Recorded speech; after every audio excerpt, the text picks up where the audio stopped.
안녕하세요. 오늘 저희가 함께 깊이 파고 들어볼 자료는요, 아주 익숙한 이야기입니다. 성경에 나오는 오병이어 기적에 대한 백영기 목사님의 한 강의예요. 네. 떡 5개랑 물고기 2마리로 5천 명을 먹인 그 유명한 이야기죠? 맞아요. 다들 아시잖아요. 근데 보통 이 이야기를 들으면 와, 어떻게 그런 일이 가능했을까 하고 그 기적의 스케일에 감탄하게 되는데 오늘 살펴볼 이 강의는 거기에 전혀 관심이 없어요. 맞습니다. 이 강의는 완전히 다른, 어쩌면 더 불편할 수 있는 질문을 던져요. 어떤 질문이죠? 바로 그 기적을 바로 눈앞에서 체험한 그 사람들, 그 무리는 대체 어떤 상태였을까? 라는 질문이에요. 아, 기적이 아니라 사람에게 초점을 맞추는 거군요. 네. 인류 역사에 남을 기적의 수혜자들이 어째서 불과 얼마 뒤에 예수님을 배척하는 자리까지 가게 되는지, 그 마음의 변질 과정을 아주 집요하게 추적하는 게 이번 분석의 핵심입니다. 와, 듣기만 해도 흥미로운데요. 그러니까 주인공이 기적이 아니라 군중인 셈이네요. 자, 그럼 이 익숙한 이야기를 완전히 새롭게 보게 해줄 이번 분석 함께 시작해 볼까요? 좋습니다. 강의 제목부터가 아주 도발적이더라고요. 나는 긍휼의 대상인가, 배신의 예비군인가? 네. 제목부터가 좀 세죠? 먼저 사건의 시작부터 짚어보죠.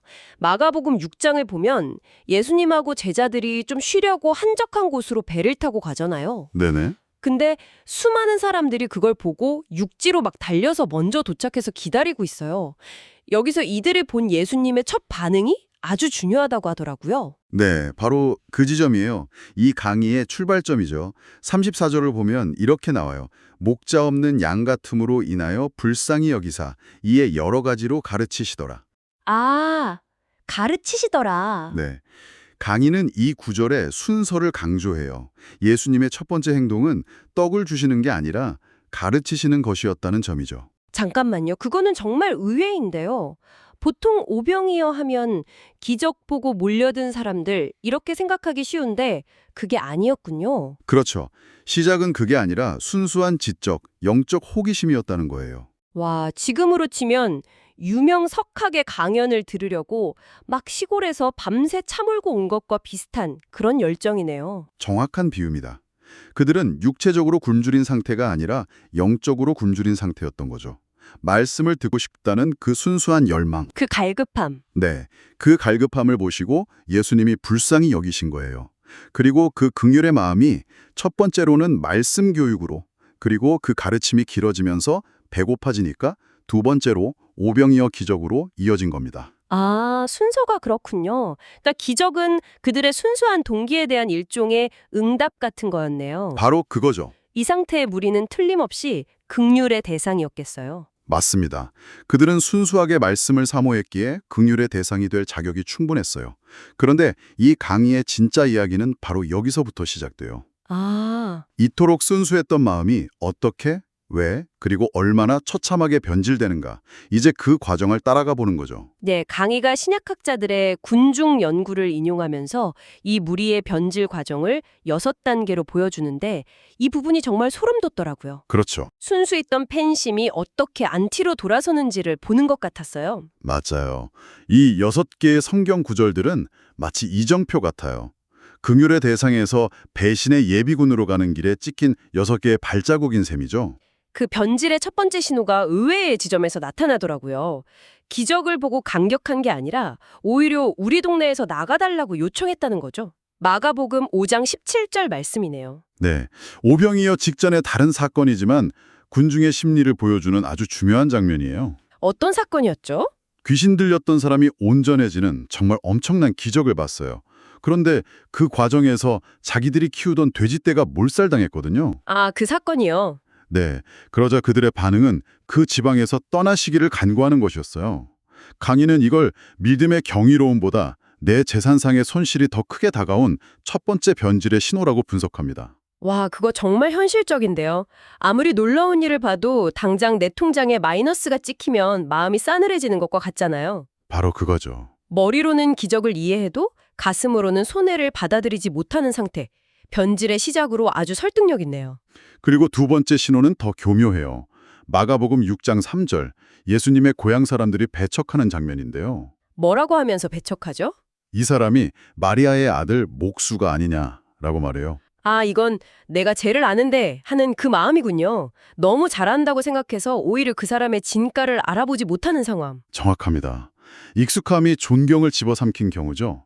강인은 이걸 현대신앙에 적용해서 그 설교 나 이미 다 아는 내용이야 라고 여기는 태도에 비유해요.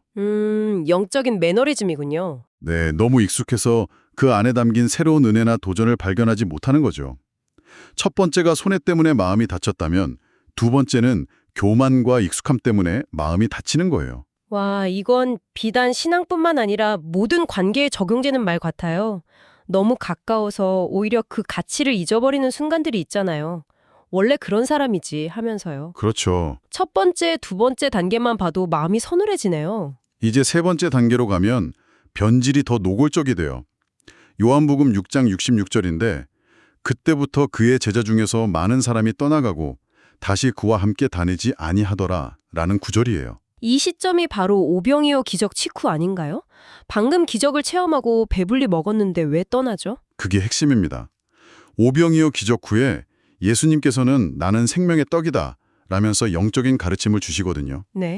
사람들은 당장 배부르게 해주는 기적은 환영했지만 자신들의 삶을 바쳐야 하는 책임과 헌신을 요구하는 말씀은 부담스러웠던 거죠. 아, 강인은 이 지점을 신앙의 중심이 말씀에서 나의 욕구 충족으로 완전히 이동해버린 결정적인 분기점이라고 봐요. 듣기 좋은 말씀만 취사 선택하는 이른바 뷔페식 신앙이 시작된 거군요. 맞아요. 바로 그겁니다. 그게 무서운 것 같아요.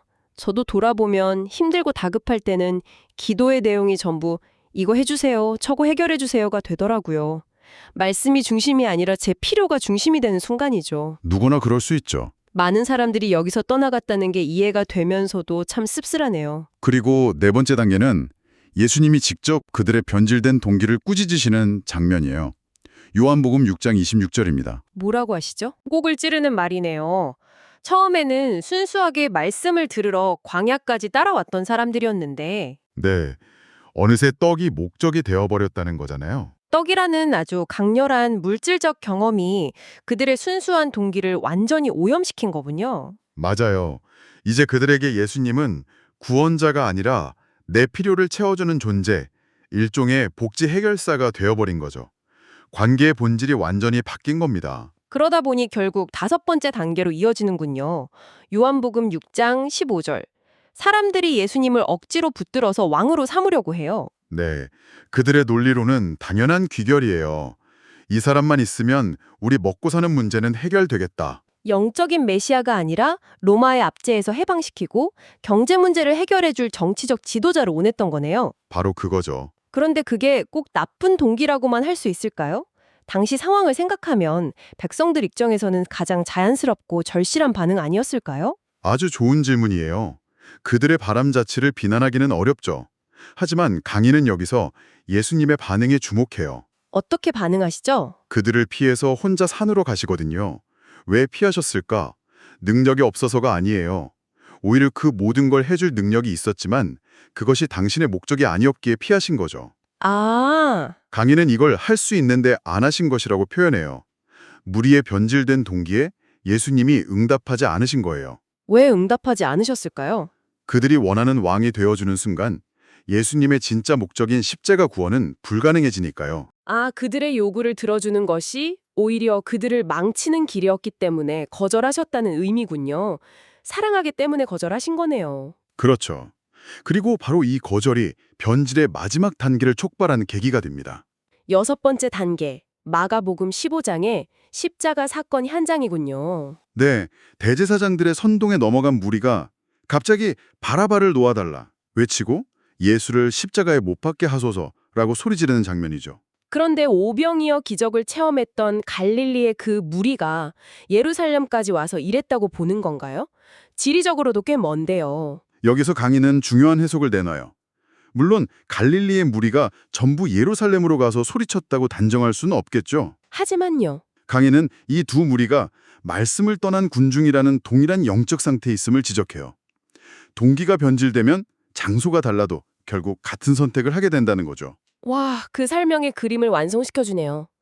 떡을 원했는데 거절당하고 왕이 되어달랬는데 피해버리니까 그들의 기대가 분노로 바뀐 거군요. 맞습니다. 내 문제를 해결해주지 않을 거면 너는 필요 없어를 넘어서 너는 죽어야 해가 되어버린 거네요. 네, 말씀에서 떠난 무리는 중료에 머무르지 않아요.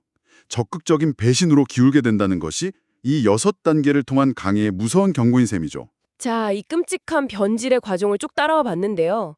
그렇다면 이 모든 분석이 지금 우리에게 말하는 것은 무엇일까요? 강의는 아주 명확한 2가지 결론을 제시합니다.